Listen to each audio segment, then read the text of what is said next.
Brian Blake was a man who had never missed a step. Every day of his 47 years had been meticulously scheduled, every minute accounted for, every movement deliberate. In business, he was exacting, precise, relentless. In life, he demanded control, perfection, and results. Tonight was no different. He stepped out of the Blackstone Hotel with the confident stride of a man whose world bent to his will. Golden lights spilling off the polished marble steps onto the sidewalk, illuminating the luxury cars waiting silently at the valet. Beside him, 7-year-old Leo held tightly to his father's hand. In his small grip, he carried a worn plush lion, its fur faded to a dull yellow, one ear frayed and threadbare. To any observer, it might have seemed insignificant, a child's toy barely clinging to its shape, but to Leo it was a lifeline, a fragment of a past soft, safe, and full of warmth. He hadn't let it go for the past 5 minutes, ever since Brian pulled him out of the hotel ballroom buzzing with laughter, champagne, and the faint, sharp perfume of wealth. Brian barely registered it. He was already speaking into his Bluetooth earpiece, coordinating deals, instructing assistants, orchestrating outcomes. "Yes," he said briskly, voice smooth, commanding, precise. "Ensure the contracts are ready by Monday. I want the documents on my desk first thing." The city's glittering lights reflected off his shoes, sharp and clean, a perfect echo of his personality.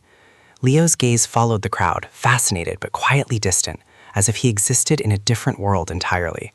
To him, the polished shoes, expensive suits, and sparkling gowns belonged to a world too sharp, too loud, and too distant from the soft, quiet moments of childhood he remembered. Moments when bedtime stories were read aloud, when lullabies carried a sense of safety, and when the world felt like it could be gentle. The father-son pair turned off the Grand Avenue into a quieter side street. Here, the city was less dazzling, the golden glow replaced with dim, flickering street lamps. Shadows pooled in uneven patches along cracked sidewalks. Puddles mirrored the faint neon glow from shuttered stores, creating tiny, distorted worlds of light and reflection. The wind had a sharper bite here, tugging at coats and carrying with it the faint smell of wet concrete and rust. Leo slowed his pace, his little feet crunching on gravel, eyes scanning the street. And then he heard it, a soft, trembling voice, almost drowned by the wind. "You are my sunshine, my only sunshine." Brian didn't notice. His ears were tuned to deadlines, contracts, and obligations. But Leo paused, a small tug at his father's hand halting their progress. His head turned slightly, eyes widening. The voice carried something familiar, a rhythm and tone buried deep in memory, almost too faint to grasp. "Dad, stop," Leo whispered, his voice holding both certainty and awe. Brian glanced down at him, irritation rising. "Leo," he said firmly, "keep walking." But Leo resisted, the small hand gripping his father's refusing to move. Something tugged inside him, a faint pull at memory, at instinct, at a deep, unspoken truth. Ahead, near a shuttered storefront, a woman sat curled on the sidewalk. Her coat was too large, sleeves fraying, shoulders hunched against the cold. Blonde hair escaped its loose tie, falling softly across a pale cheek. In front of her, a stroller contained something wrapped in a faded blanket. Her hands moved gently over it, brushing, rocking, whispering softly as though it were alive. Brian's first thought was immediate, logical. Young, unkempt, probably mentally unstable, someone else's problem. He had done his part tonight. He had donated, contributed, participated in charity. He was already a good man. Her existence, he rationalized, was a stray equation in the city, a problem for someone else to solve. But Leo's voice interrupted his calculation again, soft but unwavering. "She's not gone." The words cut through him like ice. His grip on Leo tightened. "Leo, no, your mom," he began, but the words faltered in his throat. She had died. That was the truth. The accident, the ice, the bridge, the twisted metal, the fire, the body that never surfaced. She was gone. Always gone. Yet Leo did not waver. His small face, eyes wide, fixed firmly on the woman, whispered again, "She's not gone." Brian's chest constricted. The words were impossible. Every logical fiber of his being rejected them. And yet, the cadence, the softness of the whisper, the exact gentle inflection of the shh, it was hauntingly familiar. His mind began to unravel, torn between memory and denial. The woman leaned forward slightly, adjusting the blanket around the stuffed bear. "Shh, sleep, baby." The words were barely audible, carried on the wind, fragile as the first light of dawn. Brian froze. The exact tilt of her head, the slope of her jaw, the faint, uneven scar on her cheek, details buried in memory, forced themselves to the surface. He remembered the nights, the lullabies, the gentle rocking, the warm scent of shampoo and soft blankets, the tiny fingers wrapped around his thumb, trusting and innocent. Could it be her? Leo tugged again. Brian's grip on his son's hand tightened, almost unconsciously, as if anchoring himself to reality. His mind raced, sifting through every photograph, every memory, every piece of evidence he had locked away in the files of his heart. He remembered the crash, her car, alone, icy bridge, twisted metal. The world had told him she was gone, and yet here she was, alive, whispered into the night in a cadence only Leo recognized. His heart pounded, erratic, unsteady. He wanted to step forward. He wanted to reach out. But logic, trained over decades, screamed restraint. Yet the pull was undeniable. Every instinct in his chest, every memory of love and shared life, demanded he pause. The street seemed impossibly quiet. Even the wind softened, the city fading into a muffled haze. Leo's small hand pressed into his, steady and certain, reminding him, sometimes the truth arrives from innocence. Sometimes the impossible is real. The woman whispered again, and Brian's world stopped. "Shh, sleep, baby." The exact same lullaby he had once sung in the quiet of their home, in the soft glow of nursery lamps, wrapped in blankets, carrying a small boy to sleep. He had always believed he had moved on. He had built walls, routines, distractions. He had told himself that memory was enough, that grief and control could coexist. But here, on this dim city street, with his child recognizing what he could not, those walls began to crack. Brian looked, really looked. The scar, the hair, the way her shoulders slumped under a weight invisible to anyone else, the fragile curve of her back, everything resonated with memory. His mind rejected it, clinging to logic. Yet his heart, the part that had never truly healed, whispered the impossible. She survived. She is here. She is real. Leo's voice, steady and insistent, broke the silence again. "Dad, please, look." Brian's breath caught.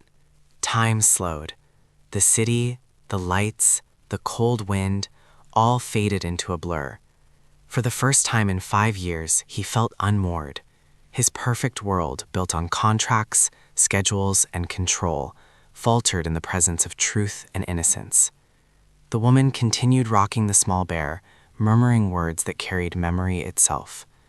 And as Brian looked at her, he realized something profound. Sometimes the world hides miracles in plain sight. Sometimes the people we think we've lost are waiting, fragile and invisible, for the moment we are finally ready to see. And tonight, he was ready. Brian Blake stood frozen on the crocked sidewalk, the echo of Leo's words reverberating in his chest. "That's Mom." The simple phrase, pure and certain, felt like a jolt of electricity. His hand still clutched Leo's small one, but now it was tinged with something else: hesitation, fear, disbelief. He had memorized grief like a mantra for 5 long years, repeating it silently in boardrooms, in hotel lobbies, in quiet moments at home. She is gone. She will never return. And yet, there she was, just a few feet ahead, her fingers brushing the worn fabric of a teddy bear, murmuring in a voice he knew better than his own heartbeat. He wanted to reach out, to call her name, to speak, but logic gripped him fiercely. "No, don't do it. This is impossible," he thought. Memories were treacherous, and hope was dangerous. He had convinced himself she was gone. To think otherwise would mean everything he had believed, everything he had built around her absence, was a lie. Leo tugged gently, almost insistently, as if sensing the hesitation in his father. "Dad, look." The boy's small hand pointed toward the woman. His eyes were wide, shining with a mixture of fear, awe, and certainty. In that instant, Brian realized the innocence of children was a power adults often underestimated. Leo saw truth when Brian could only see logic. "Leo, stay close," Brian murmured, trying to steady both himself and the boy. His voice was low, controlled, yet it trembled slightly. The air felt heavy, as if the city itself was holding its breath. The woman's murmuring grew more distinct. "Shh, sleep, baby, don't cry." Brian's chest tightened. It was the lullaby he had sung to his son. The exact cadence, the soft rise and fall of the voice, the gentle shh, all of it pulled at the edges of memory, threatening to unravel the carefully constructed armor around his heart. He swallowed hard. Every rational thought screamed to move on, to pretend, to leave the street and return to the world he knew. But the part of him that remembered warmth, trust, and love, the part he had tried so hard to bury, pulled him forward, inch by inch. "Dad, she's real," Leo whispered.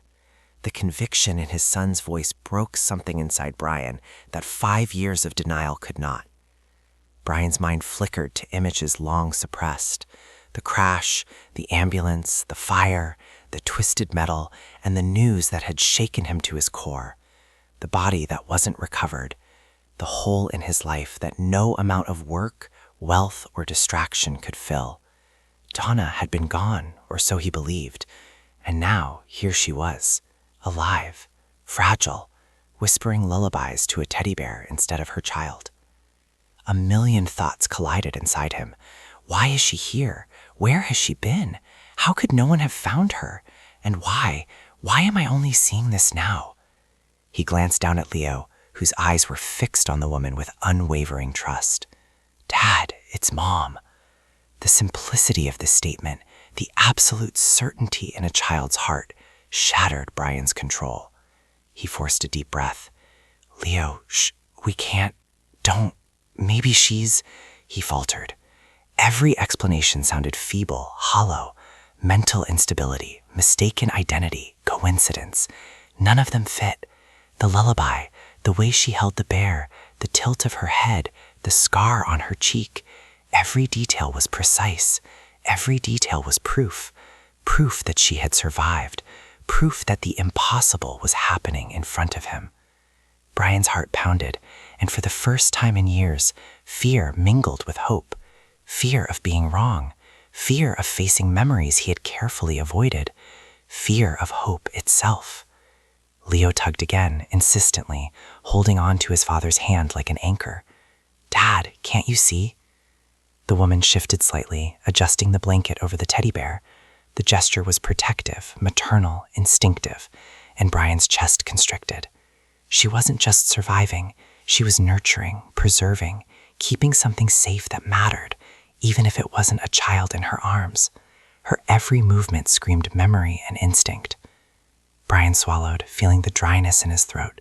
His fingers trembled around Leo's small hand. Every logical explanation crumbled beneath the weight of his own memories. He had to know, but the fear of confirmation, fear of shattering everything he thought he knew, kept him frozen. "Dad, you have to," Leo whispered again. The urgency in his voice was quiet but insistent, the kind only children carry when they sense adults are blind to the truth. Brian's mind raced. She could be what? Lost?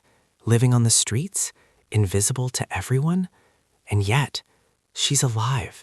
She's my wife. She's Leo's mother. He forced himself to step closer, slow, careful, as if each footfall could shatter the fragile illusion. The woman murmured again, rocking the bear gently. "Sleep now. You're safe." Her voice wavered with fatigue, sorrow, and something unnameable, a fragility Brian had long feared lost to the world. The closer he moved, the more details emerged. Her coat, once bright and stylish, was now worn and frayed, sleeves tattered from years of cold. Her hair, once perfectly brushed, fell in soft, uneven strands.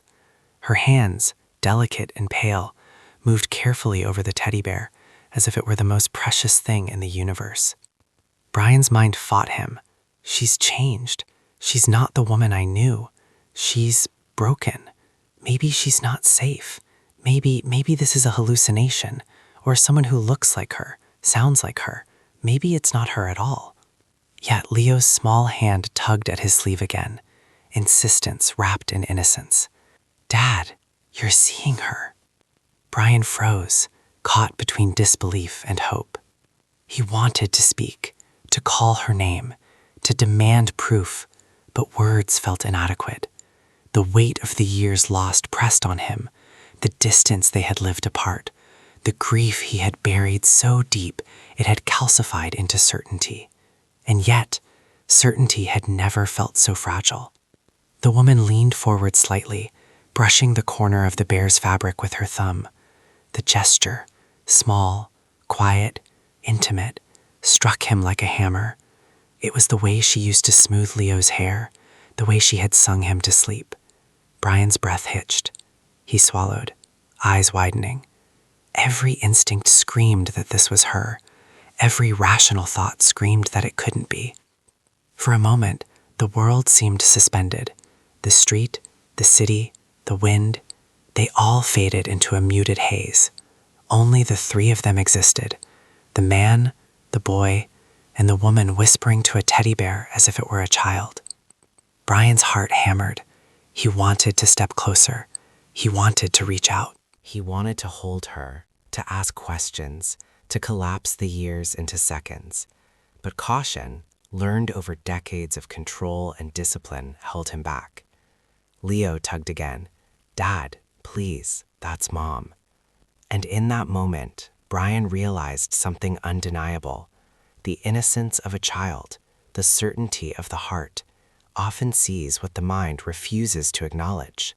He inhaled sharply, forcing his fear to settle, and nodded almost imperceptibly to himself. She is here. She is alive. And I am standing in front of her, 5 years too late. The woman shifted again, whispering softly, "Shh, sleep, baby." Brian's chest constricted, tears threatening. The lullaby, the rhythm, the voice. It was memory made flesh. And for the first time in years, he felt the pull of hope, of something he had thought lost forever. Yet fear remained. The questions were endless. Why had she disappeared? How had she survived? Why now? Here? And how would she react if he approached? He took a slow step forward, then another. His mind raced with contingencies, explanations, and apologies to himself for being absent. He could not yet speak, not yet move closer. He needed proof, but every fiber of him, every muscle, every instinct screamed the same truth. She is Donna. She is alive. She is ours. And in that pause, in the silence between steps, Brian realized something profound. Life does not wait for our permission. Love does not pause for logic. And sometimes, the impossible, the miraculous, the unfathomable, waits in the cold shadows for us to finally notice.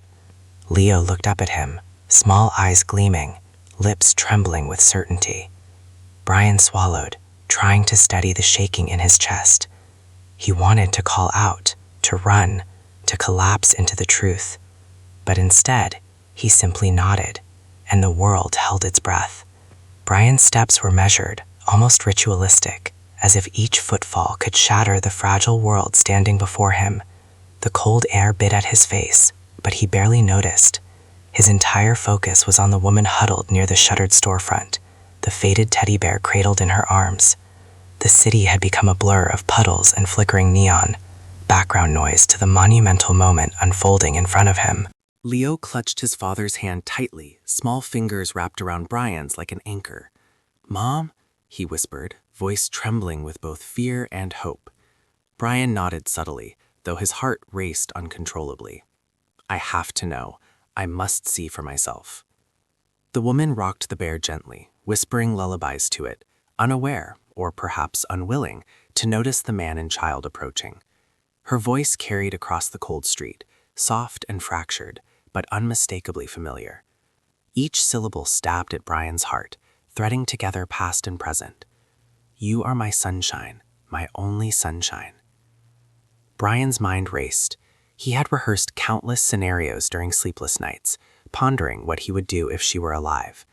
But nothing prepared him for the raw reality. He was confronted not with certainty, but with fragile, trembling evidence of survival.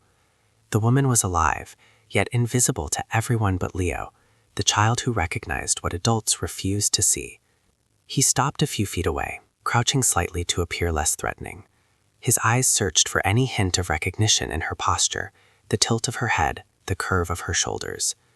The bear she cradled seemed almost alive in her hands, a bridge between memory and reality. Brian's voice trembled, uncertain where to begin. Words felt clumsy, inadequate, and fragile against the weight of 5 years. He had rehearsed declarations, pleas, confessions, and apologies, but now none seemed enough. The woman stirred slightly, adjusting the blanket wrapped around the bear. Her gaze remained downcast, hidden beneath loose strands of hair. Brian's chest constricted. She's afraid. She's learned to survive by not being noticed. Every step I take must be careful, every word measured. Leo, sensing his father's hesitation, spoke softly, nudging him. Dad, maybe you should just say something. The certainty in his small voice was both comforting and terrifying. Children had a way of seeing truth adults ignored. Brian inhaled deeply and finally spoke. I used to know someone who sang that song, he said gently, his voice low, careful, and deliberate. The woman's shoulders stiffened ever so slightly. Her fingers tightened around the bear, but she did not look up. For a heartbeat, time seemed suspended. Brian's pulse thundered in his ears, every instinct screaming at him to step back or run forward. He could not yet tell which. I know it sounds strange, Brian continued, but I remember the way you held him. His voice croaked, and he forced himself to pause, giving space for her to react. She shifted again, a faint tremor running through her body. The bear in her arms pressed close, almost as if it offered protection against the world. And?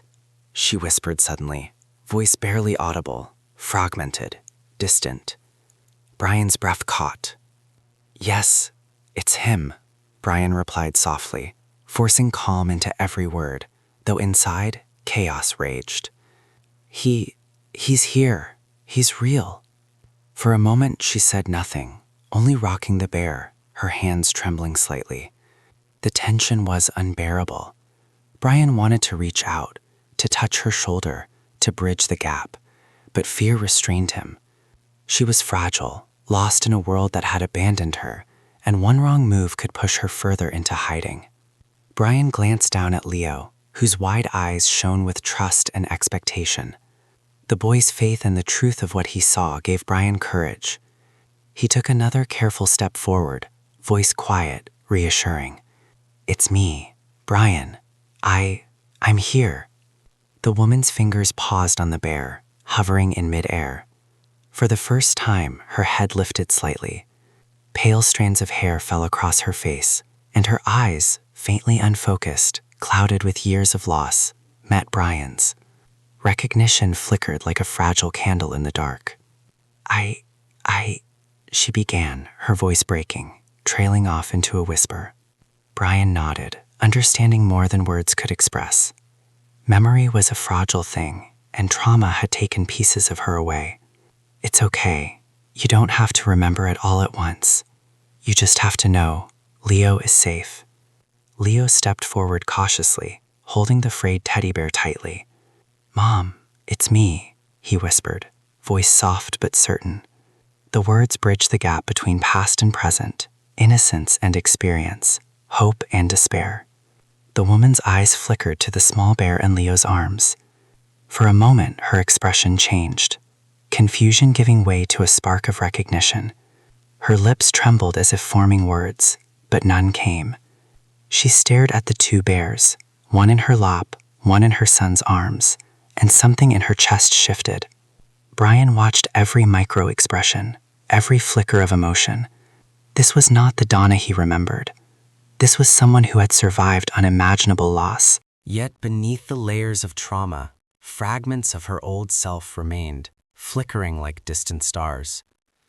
I lost him, she whispered finally, voice raw and trembling. Brian felt the weight of her words like a physical blow. She had carried the grief, the fear, and the absence of her child in silence, hidden from the world. The strength it took simply to survive, to cradle a teddy bear in place of her son, was unimaginable. "You're not alone anymore," Brian said softly, taking another careful step closer. The woman's hands loosened slightly on the bear, though she did not yet reach out.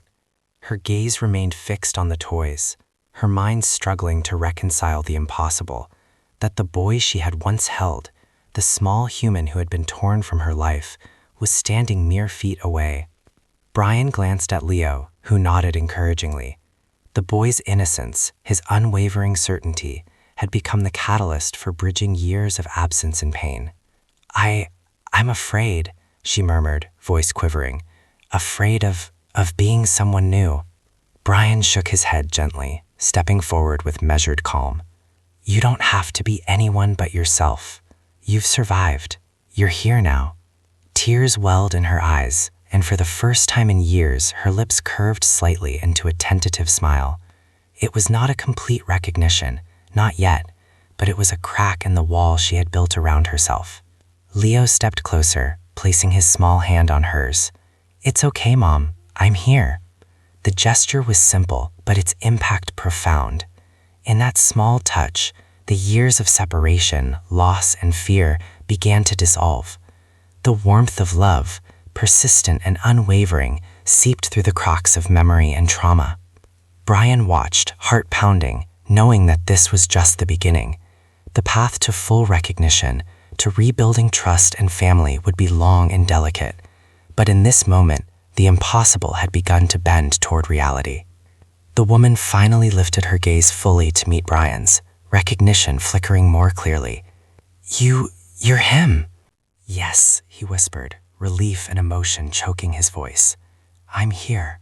For the first time in years, the three of them, father, son, and mother, stood in the quiet street, tethered by fragile threads of memory, hope, and love. The world around them blurred into insignificance, leaving only the fragile miracle of reunion. Brian watched her carefully. Each micro-expression, each twitch of her fingers was a signal, a thread he could grasp to pull her back into the world she had been ripped away from. She clutched the faded teddy bear like it was a lifeline, her knuckles white, trembling with years of suppressed emotion.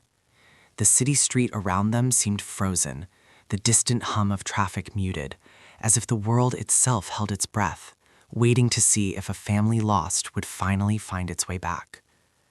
Leo's small hand remained tightly clasped in his father's, but the boy's other hand reached out cautiously, bridging the impossible gap between mother and child. "Mom, it's me," he whispered, voice steady despite the tremor of hope and fear running through him. Donna's eyes flicked to Leo, lingering for longer this time. Recognition began as a spark, a flicker of memory that refused to be ignored. The teddy bear in her lap pressed against her chest like a shield, but the space between mother and son was closing, slowly, inexorably. You're, she began, voice barely audible, crocking under the weight of disbelief and years of grief. "Yes, Mom," Leo said softly, taking a careful spotty. This was the moment that had haunted his dreams, the instant he had imagined countless times in silent desperation. But reality was sharper, more beautiful, more terrifying than memory. 5 years, Donna whispered, eyes wide, tears forming but refusing to fall. 5 years gone. I thought... Her voice faltered, trailing off into silence. "You didn't disappear," Brian said gently, stepping closer, careful not to overwhelm her. "You survived. You fought every day." Her gaze drifted back to the bear in her arms, then to the one Leo held. The identical toys became a bridge between lost time and present reality. She reached out tentatively, fingers brushing the fabric of Leo's bear. The touch was tentative, almost fearful, as if she was testing whether the boy, the life she had lost, was real. "Yes," Brian whispered, voice breaking slightly. "He's real. He's been waiting for you." Donna's eyes welled, tears spilling over at last. The trembling that had been restrained for years began to shake through her shoulders, her hands, her voice. I lost him, she said again, softer this time, almost a confession, almost a prayer. He's here, Brian affirmed, taking another careful step forward. You're still here. Leo, emboldened, took a few steps forward and placed his bear gently on the ground beside Donna's. Mom, it's okay. I'm here. The gesture, innocent and perfect, was a catalyst. Donna's hands, once curled tightly around the bear, relaxed. Her fingers hovered over the second bear, then wrapped gently around it. She drew it close, almost as if measuring the reality of this reunion. Brian swallowed hard, every emotion colliding in his chest. He wanted to speak, to reassure, to beg forgiveness for the years lost, but he knew words could overwhelm. He stayed still, letting Donna navigate this fragile terrain at her own pace. And then it happened, a flash of memory, sudden and sharp. A small hand curled into his palm, the smell of baby lotion, the warmth of tiny body against her chest. A lullaby, softly sung, notes bending around her, carrying love and comfort. You are my sunshine, my only sunshine. The melody struck her like lightning, a bridge between memory and now. She gasped, clutching the bears to her chest. Brian stepped closer cautiously. Yes, it's him. It's Leo. And you're his mom. Leo ran forward, arms outstretched. Mom, he shouted, the word echoing off the surrounding walls like a burst of light. Donna froze for a heartbeat, eyes wide, body trembling. Then, with a deep, shuddering breath, she bent forward, gathering her son into her arms. The embrace was delicate, tentative at first, as if she was testing whether he was real.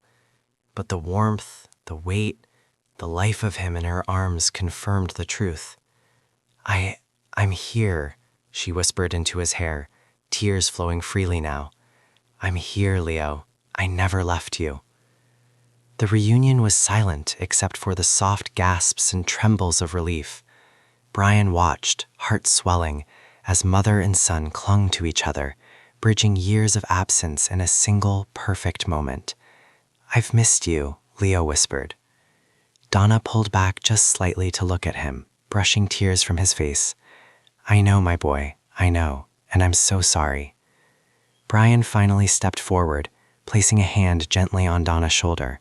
She looked up, startled, and recognition flickered in her eyes. Brian, she breathed. Yes, he said, voice low but steady. I've been here, waiting, watching, hoping, and now we can be together again.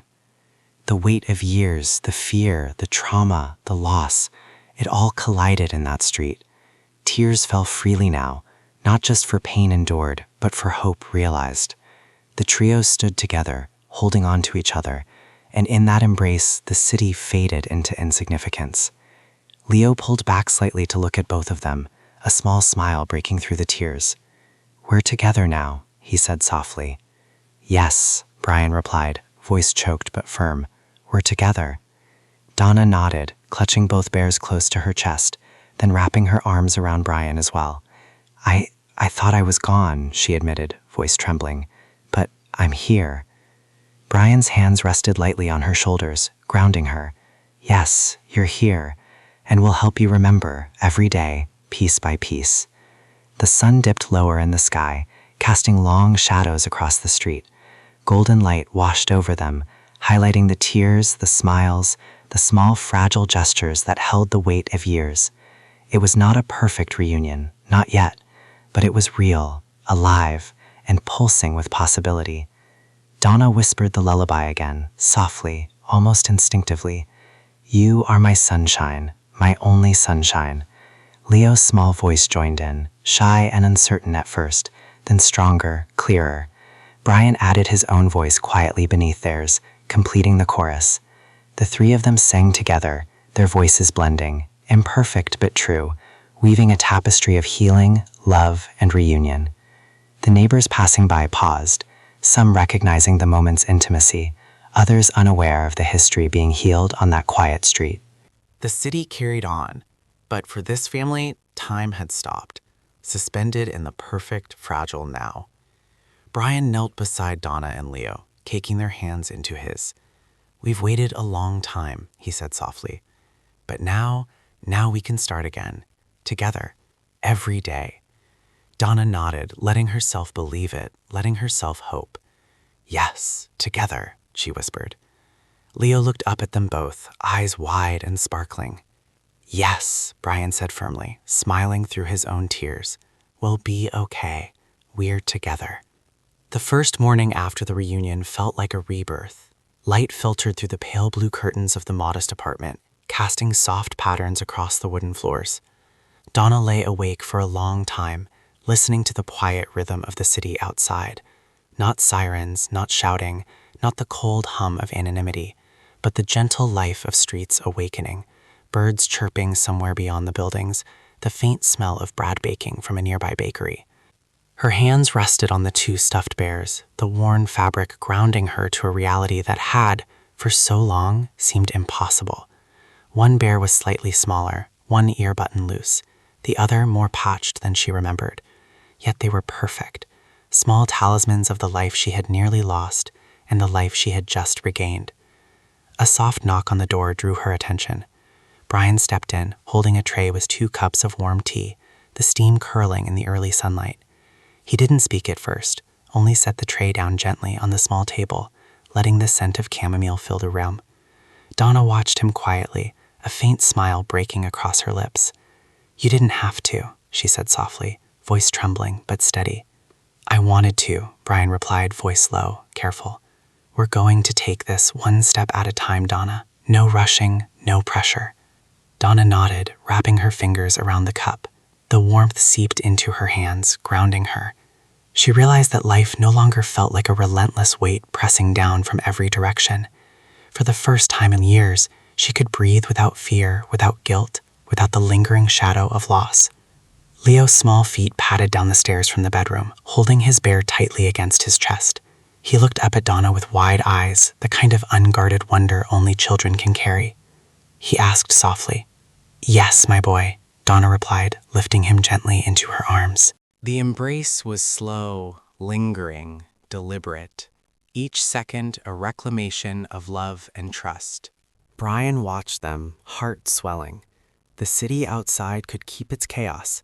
In this small apartment, warmth, hope, and healing were tangible, alive. He took a deep breath and joined them, placing his hands gently on Donna's shoulders.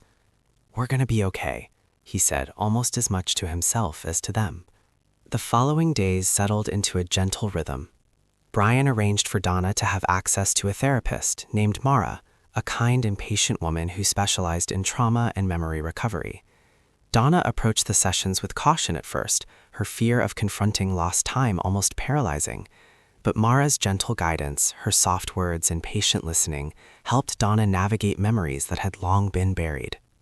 Every morning began with simple rituals, tea, quiet conversations, and soft music. Donna and Leo would draw together, crafting worlds in crayons and markers. Sometimes they built imaginary cities from blocks. Sometimes they drew portraits of the family they were reassembling, imperfect but filled with love. Donna laughed more in these moments than she had in years, a small, fragile sound that gradually strengthened each day.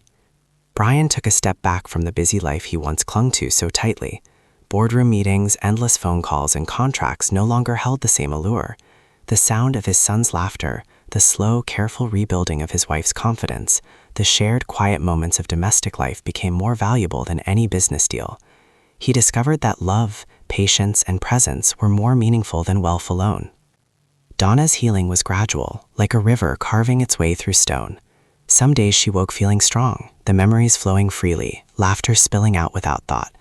Other days shadows crept in, fragmented memories, moments of fear, or sudden bursts of grief. But each day she faced it with the knowledge that she was no longer alone. She had Leo, she had Brian. She had a space of safety where mistakes, fears, and imperfections could exist without judgment. One afternoon, Donna found herself at the window, watching the city move below. She clutched both bears, now a symbol of her journey from loss to reclamation. Leo sat on the floor beside her, carefully coloring a drawing of the 3 of them under a tree, sun shining brightly overhead. Is that us, Mama? He asked, glancing up with a hopeful grin. Yes, Donna replied, voice soft. That's us. Brian joined them, leaning down to examine the drawing. I like it, he said. Bright, full of life. The family's evenings became a blend of ordinary and extraordinary. They cooked simple meals together, sometimes burning the rice or oversalting the pasta, but laughing through every mistake. They told stories, old and new, bridging the past and present. Donna rediscovered joy in small moments: the smell of coffee in the morning, Leo's small hands tugging her to the playground, the sound of rain against the window while they read books together. Music became central to their healing. Donna, remembering fragments of her piano skills, began to play again. At first, her fingers stumbled over keys, hesitant and unsure. But gradually the melody returned, not as perfection, but as truth. Leo would sit nearby, listening, humming along to familiar songs. Brian would sometimes record their sessions, sharing snippets with family and friends, careful not to commercialize the intimate moments, but to celebrate their regained harmony. One evening, Donna set up a small recital in the living room. Candles flickered softly, shadows dancing on the walls. The stuffed bears were placed near the piano as witnesses. Leo sat front row, gripping Brian's hand, eyes wide with wonder. Donna's fingers moved over the keys, tentative at first, then confident, carrying both strength and fragility.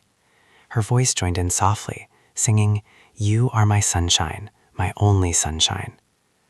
The performance wasn't perfect. Notes cracked, hands slipped, but the room was alive with love, forgiveness, and resilience. The music wasn't for the outside world. It was a prayer, a celebration of survival and reunion. Leo's small voice joined hers, harmonizing imperfectly but beautifully. Brian's quiet accompaniment grounded them all. The following week, Donna received news that could have been daunting, a job opportunity requiring interviews and confidence she didn't fully feel ready for. But now, armed with support, love, and renewed self-belief, she approached it differently. She prepared carefully, practiced with Brian, and allowed Leo to be her cheerleader. The interview went smoothly, her nerves tempered by her regained strength. She secured the position, a small, meaningful role at a local community center, helping families and children who had faced hardships. Each day became a testament to their resilience. The city, once a backdrop of isolation and struggle, transformed into a landscape of possibility. Simple walks in the park, visits to the library, and trips to the market became exercises in normalcy and connection. Friends from Brian's past business life visited cautiously at first, but were met with the warmth of a family who had survived against odds that had seemed insurmountable. Brian noticed small changes in himself, too. He learned to slow down, to listen, to truly observe the people around him. His priorities shifted from accumulation to presence, from contracts and deals to moments that couldn't be measured in currency: a child's laughter, a mother's soft smile, the quiet evening when everyone simply existed together. Donna's therapy progressed, each session peeling back layers of trauma, revealing a woman who had been strong all along, but had needed time and care to trust herself again. She learned to articulate fears, to navigate memory gaps, and to embrace imperfection. Mara, her therapist, often remarked on the remarkable speed of Donna's emotional growth, attributing it to the love and stability now surrounding her. Weeks turned into months. The bears, once symbols of survival, became everyday companions, perched on the bed, the couch, and occasionally the kitchen table. They reminded the family of the journey they had traveled, the darkness they had faced, and the light they had reclaimed. One quiet evening, as dusk settled over the city, Brian, Donna, and Leo sat together on the couch. The room was softly lit by a single lamp, shadows flickering gently across walls adorned with drawings and photographs. Leo held both bears in his lap, a quiet smile on his face. Donna smiled softly, brushing a strand of hair from his forehead. "Not everything, my boy. Some things are still hazy. But I remember what matters. I remember you. I remember love." Brian squeezed her hand gently, a silent acknowledgement of the journey they had shared. "We'll fill in the rest together," he said, "every day, little by little."